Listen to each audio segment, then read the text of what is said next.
சூப்பரா இருக்கும் hotel style முட்டை இட்லி கிரேவி வீட்டிலேயே செய்யலாமா? மென்மையான காரசாரமான இந்த முட்டை இட்லி கிரேவி ஆவியில் ஸ்டீம் பண்ணி ஒரு தடவை சாப்பிட்டா மீண்டும் மீண்டும் கேட்பீங்க. இன்னைக்கு நாம ரொம்ப ஈஸியா டேஸ்டியான முட்டை இட்லி கிரேவி எப்படி செய்யுதுன்னு பார்க்கலாம். வீடியோவை முழுசா பாருங்க. ரெசிபி செம ஹிட் ஆகும். வாங்க வீடியோக்குள்ள போகலாம். 4 முட்டையை நான் ஒண்டொண்டா அடித்து ஊற்றி எடுத்துக்கொள்கிறேன்.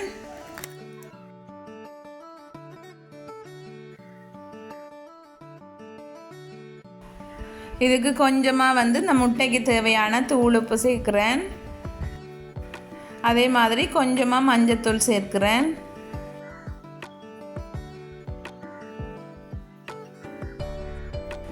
அதே மாதிரி சில்லி ஃப்ளேக்ஸ் சேர்க்குறேன். இது கொஞ்சம் காரமாக இருக்கிறதுக்காக சில்லி ஃப்ளேக்ஸ் உங்களோட ஆப்ஷன் தான். சில்லி ஃப்ளேக்ஸுக்கு பதிலாக நீங்கள் மிளகுத்தூளும் சேர்க்கலாம்.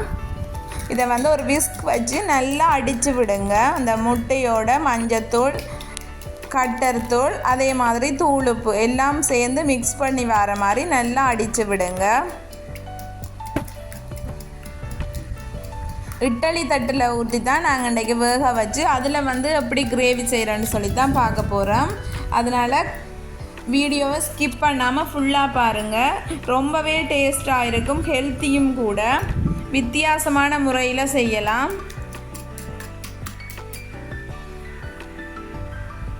ஓகே, இந்த அளவுக்கு நீங்கள் அடித்து எடுத்துக்கொள்ளுங்க.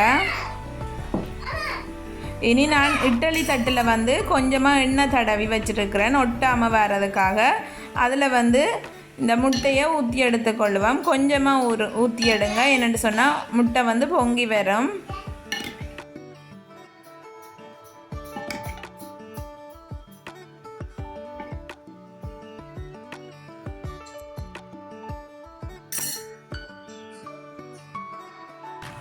இனி நான் ஸ்டீமரில் வச்சு வேக வைக்கிறேன். அதுக்கு பார்த்தீங்கன்னு சொன்னால் இந்த கிரேவிக்கு 2 தக்காளி பழம், ஒரு 4 வெள்ளைப்பூடு, பச்சை மிளகாய், ஒரு பெரிய வெங்காயம் எடுத்துருக்கிறேன்.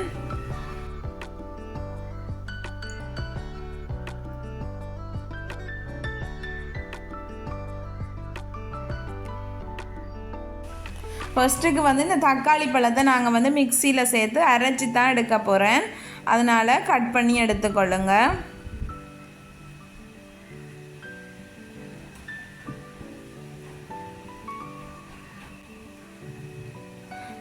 அதுக்கு பிறகு இந்த உள்ளியை குட்டி குட்டியாக கட் பண்ணி எடுத்துக்கொள்ளுங்க. நான் இடித்து சேர்க்கையில் இந்த உள்ளியை குட்டி குட்டியாக கட் பண்ணி தான் எடுக்கிறேன்.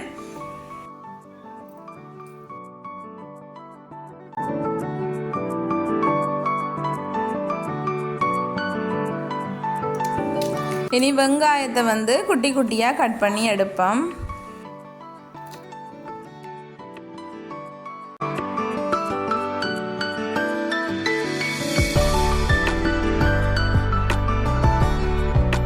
பாருங்க, இப்படி குட்டி குட்டியாக கட் பண்ணி எடுத்துக்கொள்ளுங்க.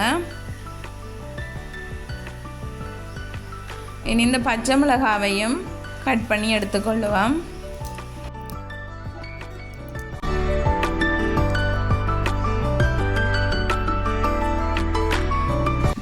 பாருங்க, தக்காளி பழமும் இதே மாதிரி நல்லா பேஸ்ட்டாக அரைச்சி எடுத்துகிட்டு வந்துட்டேன்.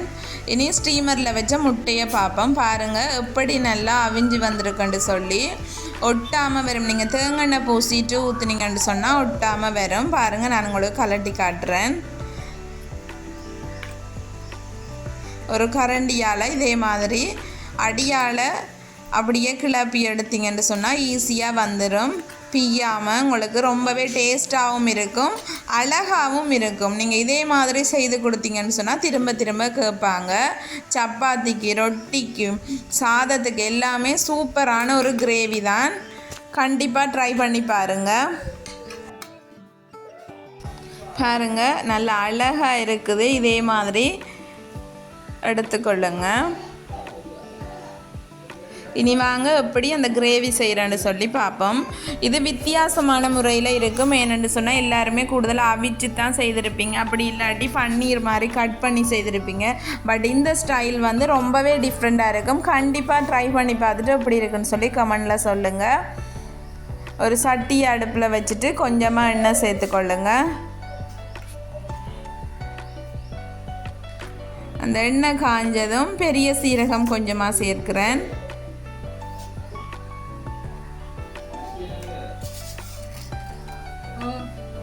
அதே மாதிரி வெந்தயம் சேர்த்துக்கொள்கிறேன்.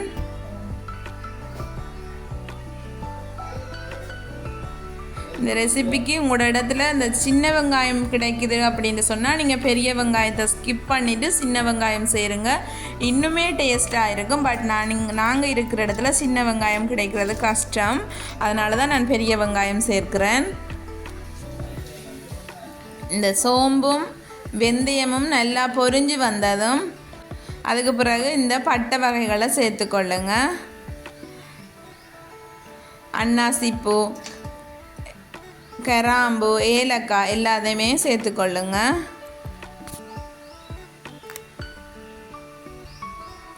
அதோட வெட்டி வச்சிருக்கிற பச்சை மிளகாய், வெங்காயம், உள்ளி எல்லாத்தையுமே சேர்க்கிறேன்.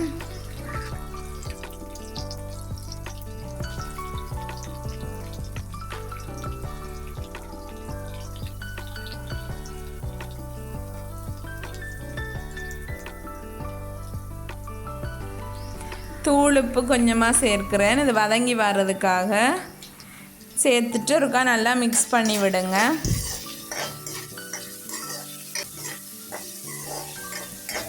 இதோட நான் அந்த அரைச்சி வச்சுருக்கிற தக்காளி பழத்தையும் சேர்க்கிறேன். இதுதான் இதிலையே டேஸ்ட்டாக கொடுக்கறது.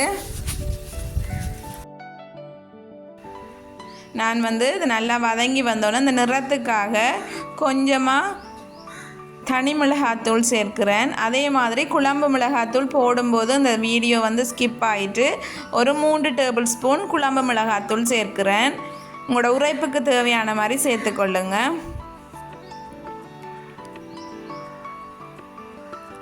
சேர்த்துட்டு அந்த தூள்ட பச்சை வாசனை போகிறதுக்காக நல்லா வதக்கி விடுங்க. தேங்காய் பால் நான் 2 அம்பால் சேர்க்கிறேன், கொஞ்சமாக தான் சேர்க்கிறேன். ஏன்னா இது கிரேவி பதத்துக்கு வர்றதுக்காக கொஞ்சமாக சேர்க்கிறேன். சேர்த்துட்டு நல்லா மிக்ஸ் பண்ணி விடுங்க. உப்பு உங்களோட டேஸ்ட்டுக்கு ஏற்ற மாதிரி சேர்த்துக்கொள்ளுங்க. என்னென்னா ஆல்ரெடி நான் முட்டை வேக வைக்கும் போதும் சேர்த்துருக்கிறேன், வெங்காயம் வதங்குறதுக்கும் உப்பு சேர்த்துருக்கிறேன். அதனால் இந்த குழம்புக்கு தேவையான உப்பு கொஞ்சமாக சேர்த்துட்டு பாருங்கள், இப்படி நல்லா கொதித்து வரணும்.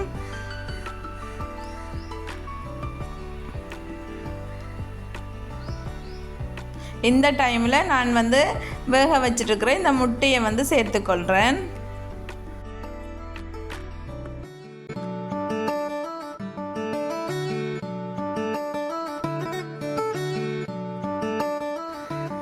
பாருங்கள், கறி அவ்வளோ நல்லா வத்தி வந்துட்டுன்னு சொல்லி அந்த முட்டையில் அந்த மிளகாத்தூள் எல்லாமே நல்லா வாசம் எல்லாம் இறங்கி ரொம்பவே டேஸ்டாகவும் இருக்குது.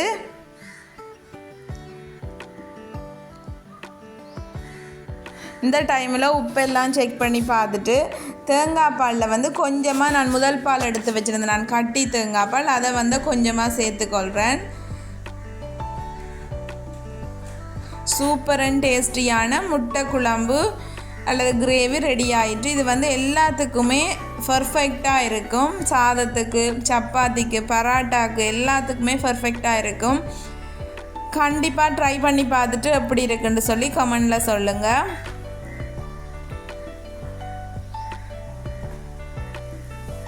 ஓகே, நான் இன்றைக்கி குத்தரிசி சோறு தான் எடுத்துருக்கிறேன். இன்றைக்கி பச்சை அரிசி சோறு எடுக்கையில் குத்தரிசி தான் எடுக்கிறேன். அதுக்கு இந்த கிரேவி ரொம்பவே டேஸ்ட்டாக இருக்கும், ரொம்பவே சூப்பராக இருக்கும். கண்டிப்பாக ட்ரை பண்ணி பாருங்கள், கிட்ஸுக்கு எல்லாம் பிடிக்கும். நீங்கள் முதல் பாலை ஊற்றிட்டு அடுப்பை ஆஃப் பண்ணிங்கன்னா அந்த கறி நல்லா திக்காக வரும். பாருங்கள், இப்படி கிரேவி அந்த பதத்துக்கு சூப்பராக இருக்குது.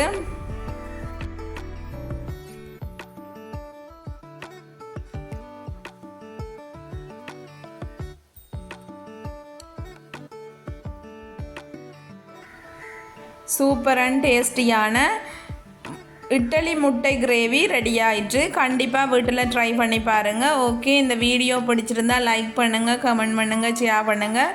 மறக்காமல் ரெச்சு கிச்சனை சப்ஸ்கிரைப் பண்ணிக்கொள்ளுங்கள். தேங்க்யூ. நெக்ஸ்ட் வீடியோவில் சந்திப்போம்.